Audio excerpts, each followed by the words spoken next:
What is up, guys? Welcome back to the Hypnos channel. I know it's been a little bit of a hiatus. I was at football camp in San Diego. I apologize, but we are back with a football video, coincidentally, that I'm really excited about. I put it on my calendar a week ago, and I couldn't stop counting down the days till we were able to shoot this. I'm here with one of my great friends, best friends, Timmy. Timmy, maybe talk about yourself, introduce yourself, and talk about why you're a New York Giants fan. Yeah, I'm Timmy. I would say, although baseball is my favorite sport to play, football is my favorite sport to watch. How I became a Giants fan, it's kind of an interesting story. And being from California, I've always gotten, raised eyebrows when I say I'm a New York Giants fan. Everybody's like, what's going on? So I've told this story numerous times. Basically, my dad and I, our family, are huge University of Michigan fans. And basically, when I was about 5, Jim Harbaugh verbally committed to coach at the University of Michigan. So obviously my dad was stoked. Jim Harbaugh played there when he was in college. So it was kind of like a homecoming for Harbaugh. I mean, he's there now, but back then he verbally committed to coach there. And then he got a better offer from the Niners. So basically he went to the Niners. My dad was like, we're not rooting for the Niners. And, I'm 5. What am I going to say? I'm like, okay. So, Okay, Dad. Yeah. Okay, Dad. Exactly. So I just became a Giants fan, and that was that. And I love the Giants, but although they've given me a lot of pain, I have watched them win a Super Bowl, which is insane. I've been alive for 2, watched 1. So Yeah, the Giants have also given me a lot of pain as a Patriots fan. The only team to beat, no. The only team to beat Tom Brady twice in the Super Bowl is the New York Giants, and the other team was in the division, the Philadelphia Eagles. But the Giants have made me cry. I'll be very open about that. I was 7, I want to say, when Eli beat us the second time. But it's okay. And I've come to terms with it. And now I'm able to have this amazing video with Timmy on a nice little New York Giants roster breakdown. So, Timmy, why don't we start at the top? Most important position in football, the quarterback. Let's go to Daniel Jones.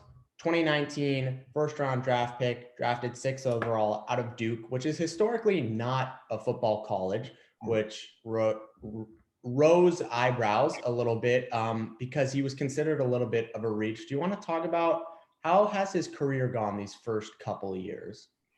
Yeah, I mean, I vividly remember watching his first game, week 3 against the Bucks. And he came in for an injured, I think it was Eli. Eli just got hurt in the game. Danny came in, and I mean, he brought so much life to the offense. He was quick with his throws. He was extremely accurate. He was making good reads. And we actually won that game. We beat the Bucks in his first game ever, which was insane, right? Correct me if I'm wrong. Yeah, no, they did win. Yes. We won that game, I think, because he had a rush straight up the middle, I believe. And it was kind of funny. There were memes like Baker Mayfield had that same opportunity. And at the time, Baker had a lot of buzz around him because he was the number 1 overall pick that year before. Yeah. And he was just getting a lot of flack for not doing what he could have with that same situation. But what always stood out to me about Danny was his accuracy when he has confidence in the pocket and when he's not feeling the pressure. And that same not feeling the pressure has also been his Achilles heel, because he had crazy fumble problems that have since gone down. He had 19 fumbles in 2020, which became 7 this past season. Mm-hmm. But that confidence in the pocket that gave him the ability to be a very accurate quarterback, which is why the Giants drafted him at 6 overall, has also come to hurt him in terms of his fumbles. And those fumbles, I think, when he has them, he loses confidence. And And that's when he starts rushing, and that's when he starts throwing picks and making bad decisions once he feels under pressure. But as we saw a little bit this season, I mean, he was injured. He had a neck injury. He was a little in and out, and then he was just out at the end of the season. I think the last, I feel like 8 weeks, he was just gone. It was a good amount of time. He was able to escape with his legs. He is really fast. I know. I mean, when you think about Danny Dimes running, you think about him tripping in that Eagles game, and it is hilarious. I mean, as a Giants fan, I'm like, oh my God. And I'm like, but I mean, he is extremely fast for a quarterback. He's like beating cornerbacks sometimes. So he knows when to get out of bounds. He knows when to slide and protect himself. But he's really fast, and he's been able to get out of those pressure situations with his legs and kind of make the game 11 on 11. Whereas, a lot of guys I don't mean to pick on Kirk Cousins, the Michigan State guy, but Kirk Cousins, it's just, if he's getting a lot of pressure, he's not getting out of it. Whereas Danny has the opportunity to. So I think that's another element of his game that I like. But I've always been a firm believer in Danny Dimes. I mean, obviously, I've been a little iffy the past season. I really thought last year was his breakout year. We didn't pick up his 5th-year option, so yeah, I agree. I think Timmy's right. He comes in with a bang on the first game, and things are looking up. The whole offseason leading up into his first start, he's categorized as a reach at 6. Many people thought he was a mid first rounder, probably a late first rounder. Giants reach. Dave Gettleman, not really a good GM, which is why he got fired. But his first season statistically was his best season, which is something you never want to see in a 3-year career. Yards go down each year, goes from 24 touchdowns in his first year to 9 last year. And he only played 2 more games his first year. So that's a pretty stark 15 touchdown drop. The interceptions do go down. The fumbles do go down. But the yardage and touchdowns go down, which is pretty much the most important 2 stats for a quarterback. Very worrying for Daniel Jones. I mean, Timmy mentions they don't pick up his 5th-year option. Timmy, if you're the New York Giants, do you see them extending Daniel Jones after this year? I think he's got to put together a pretty special season, show that he's a top 15 quarterback before they pick up an option, because they are going to have to pay him. He's going to ask for money if he has a good season.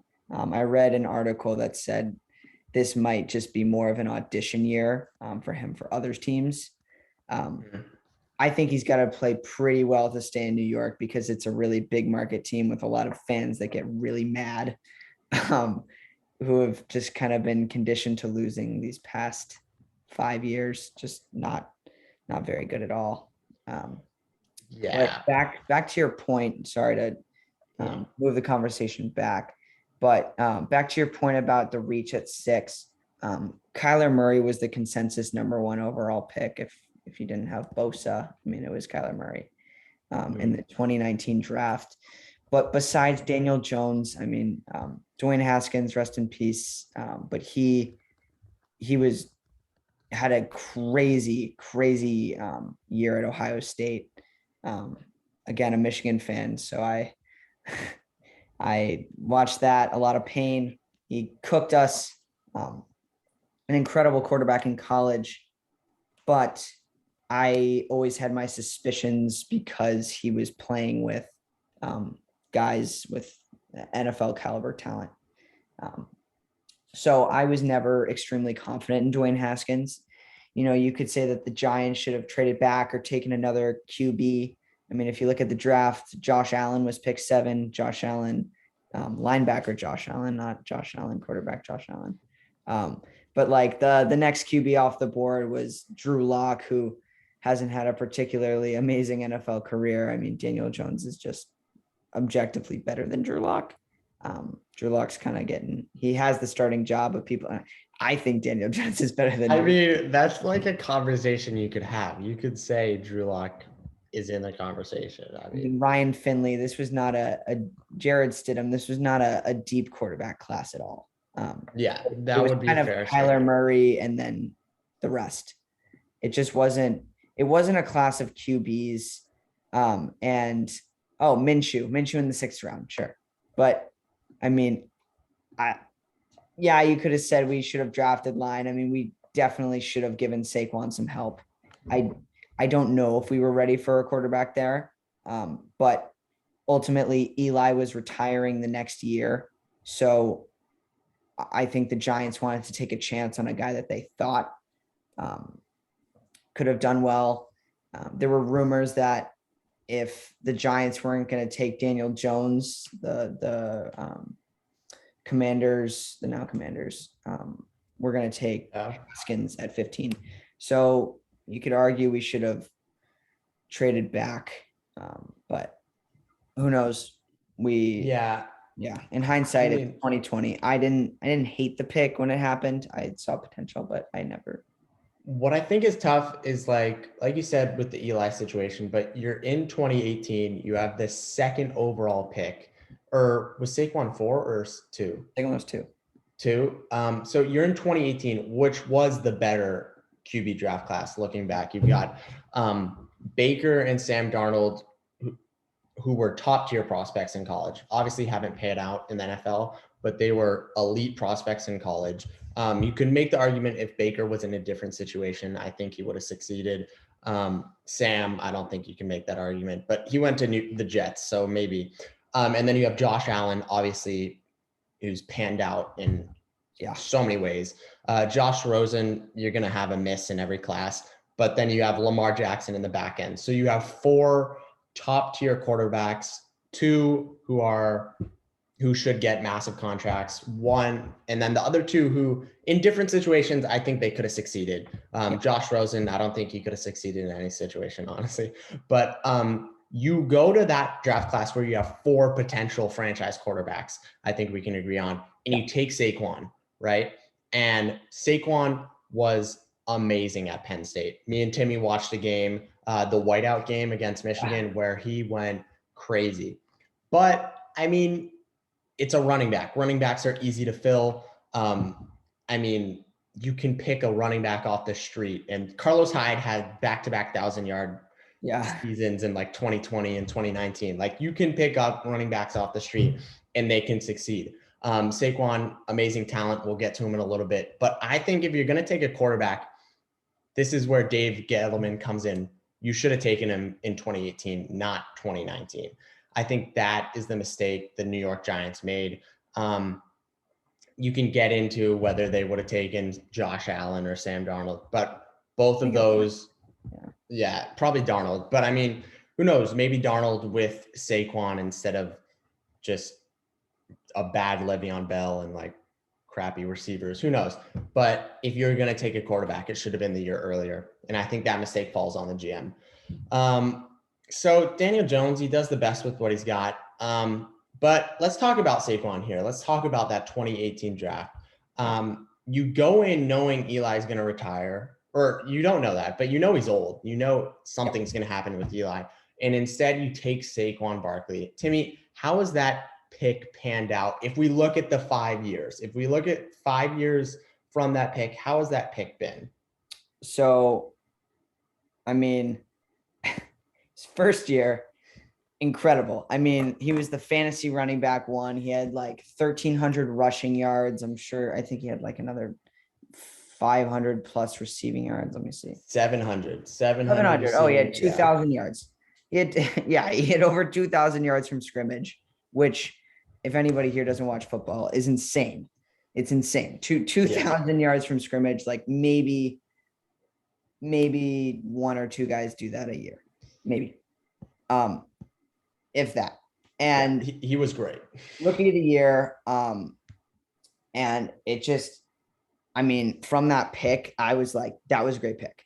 He was labeled the next Barry Sanders, or could be the next Barry Sanders coming into the class, which was completely fair. And he showed why he was labeled as such in his rookie year. But ultimately the next year, our line has never been great. I mean, you see he has just like bury some of the craziest 1-yard runs you'll ever see. But like our line wasn't great. You could have said we should have drafted Quinn and Nelson the other year, or was that Saquon's year? I believe it was. I think- mean, that Yeah, you can't just sub out players. I hate when people say that. Yeah. Like looking back, like you should have taken Quinn and Nelson. Like, Yeah.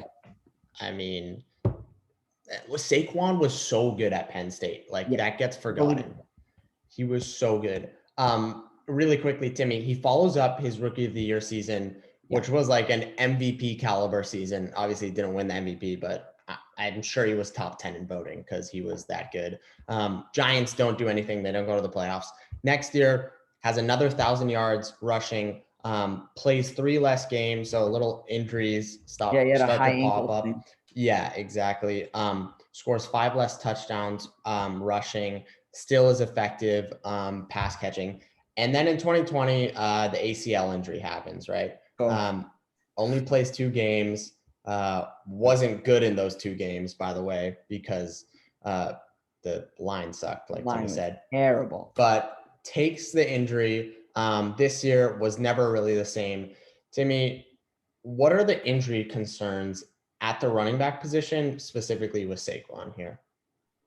I mean, first off, the high ankle thing is not, it does take time to heal. Running backs can usually come back from high ankle okay. Yeah. But an ACL is a different story.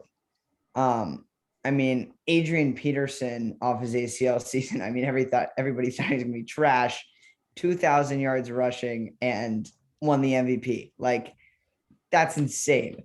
Now, the hope was just because AP did it, Saquon can do it. And I'm actually really pissed at the Giants because I don't think Saquon should have been in that game when he tore his ACL anyway. What happened was he hurt his arm. He came off for a play, right? And when you get injured, your body kind of focuses on that one part of your body focuses on the body. Focuses on the injury. Focuses on the injured part of your body, right? Giants take him out for a play because he was like down and hurt. Okay, but it's his arm. Running backs need their legs more than their arms. I don't know why. The Giants send him back in. Now, he's focused on protecting his arm, not focused on protecting his legs. He gets hit very hard the next play. He gets crunched awkwardly, and he tears his ACL. Like, he should not have been in that play anyway, and they sent him back in, which I thought was stupid. I mean, we were playing the Bears. It just wasn't it wasn't worth it. And it was an avoidable injury, and we just, I mean, obviously in hindsight, but we didn't avoid it, and he was out the entire season, and 2020 was not a great season for the Giants. Yeah, I mean, at that point, Saquon was the franchise. Like Daniel Jones wasn't the franchise. Saquon was the franchise. And it was a pretty devastating injury. Running backs can come back from ACLs, like Timmy said, but they are like worrying. This year, a shell of his former self is like a fair estimate. Only hit 600 yards rushing, played 13 games, 2 touchdowns, 2 receiving touchdowns, 250 through the air as they're catching back. I mean, just not the same player, which is really worrying as a Giants franchise. Just a devastating injury. I think he just accumulated so many hits because of that horrible offensive line. And let's jump into that offensive line at present day, and then we'll go to the receivers. But if we go to the offensive line, I think a lot of people kind of get caught up in like the improvements that have been made recently. You get Andrew Thomas and Evan Neal, 2 great tackles, but you still have holes in the middle at center, right guard, and left guard. Timmy, what's the state of the offensive line at the moment? Yeah. So Andrew Thomas, we took 4th overall in the 2020 draft, which when it happened, I was like, what? Because there was Tristan Wirfs. Remind me of the other 2 guys. He was from Iowa. Tristan Wirfs, and then there was also, I want to say Oh, Jarek Wills. Boom. Wills, and then one more And guy. Mekhi Becton And with the Mekhi Jets. Becton. There Yeah. were 3 guys, consensus. I mean, this is what I heard from the draft. I'm no NFL expert. Yeah. I think I know a fair amount, but those were the 3 guys. Those were the 3 top linemen. There were no linemen off the board. And then there was Andrew Thomas, who was sort of like a consolation prize, who would, I guess, go mid to late in the first round, was what my understanding was. And when we took him with the 4th overall pick in the draft, I was shocked. I was like, whoa, because his natural position in college was right tackle, and then they were moving him to the left, which just seemed like a reach in itself. I mean, I think Wirfs had to do the same thing, but Wirfs was a better player. So I think Worf stayed on the right tackle actually. Wirfs might have down right, and but they- we needed a left. We needed a true Yeah. to protect Danny's blind side.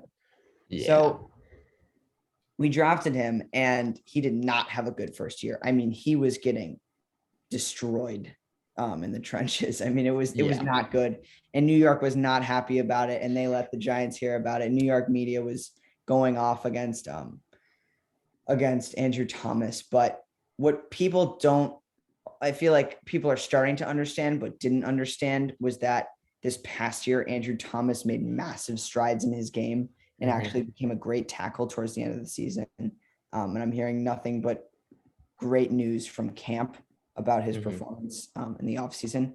So it seems like he's only getting better.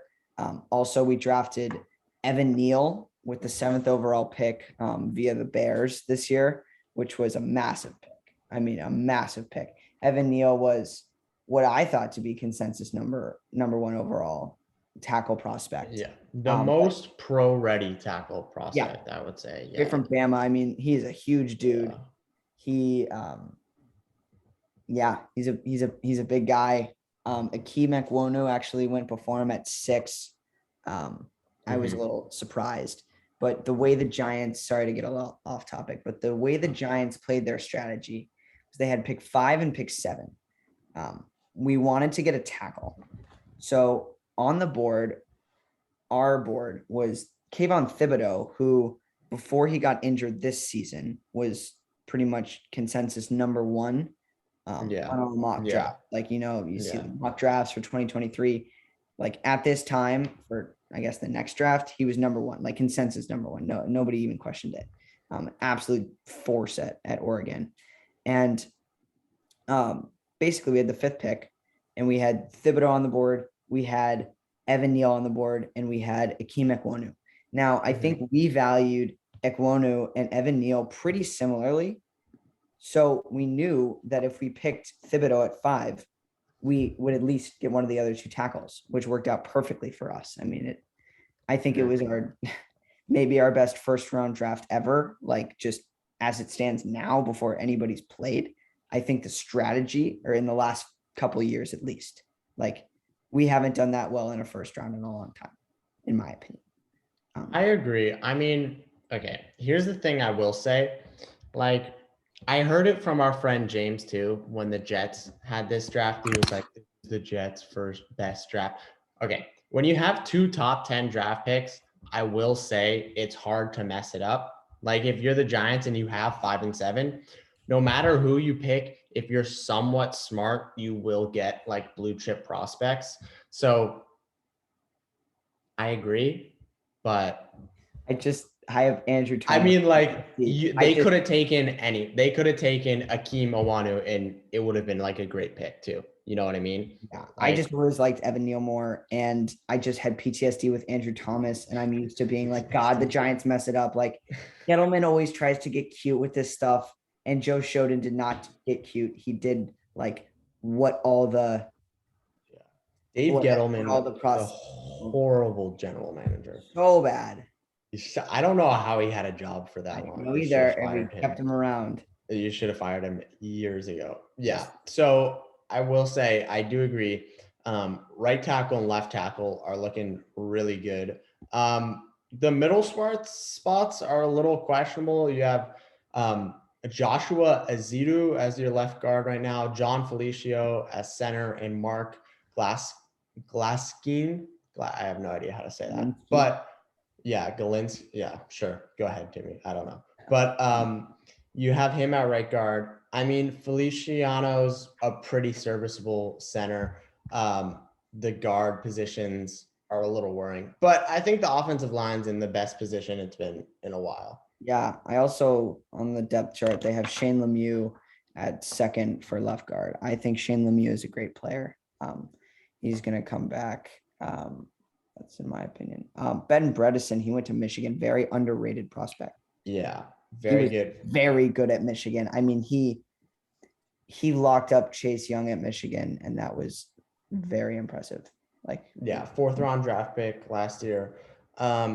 But let's get into the wide receiver room.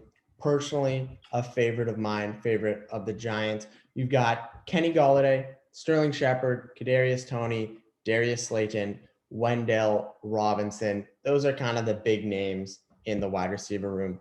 Let's start with the one who's getting paid the most, which is Kenny Golladay. Giants pay him 4 years, $80 million last offseason. A horrible signing by Dave Gettleman once again. He's coming off of a season where he was injured and had 300 yards. Yes, he played 5 games, but like he's injury prone. So you know what I mean? Yeah. And then he comes in and he stinks up the joint. He has 500 yards and no touchdowns. If you're paying someone $20 million, they should get in the end zone for you at least once. Timmy, what happened with this signing? Yeah, I mean, I've always been actually a big Kenny Golladay fan. I've had him on 2 fantasy teams before. 2 out of his first 3 years. I mean, I've always been a fan. Babytron, I mean, he's a huge guy. He's got crazy vertical, amazing one-on-one catchability. He's a great receiver. I mean, he's fast. He's not crazy after the catch, but he's pretty good. He's a great receiver. I think we wanted that X receiver, that number 1 guy, and I think we paid to get him. I think he, at the time, was the guy we should have signed. Yes, he did not pan out last year. I think we probably overpaid him a little bit, a lot of it. I think we could have probably gotten him for less, maybe 65. I don't know, over 4 years, but I don't know. He was supposed to be that guy. He didn't pan out last year. I still think he's a very good player. He was banged up all of last year. I don't know. Are you going to draft him in fantasy this year? I don't know. I do have optimism for him, though. I don't know if he's going to be a good fantasy player, but I think he might be a good player for the Giants. Honestly, I don't. I don't see it right now. He had Matthew Stafford throwing to him.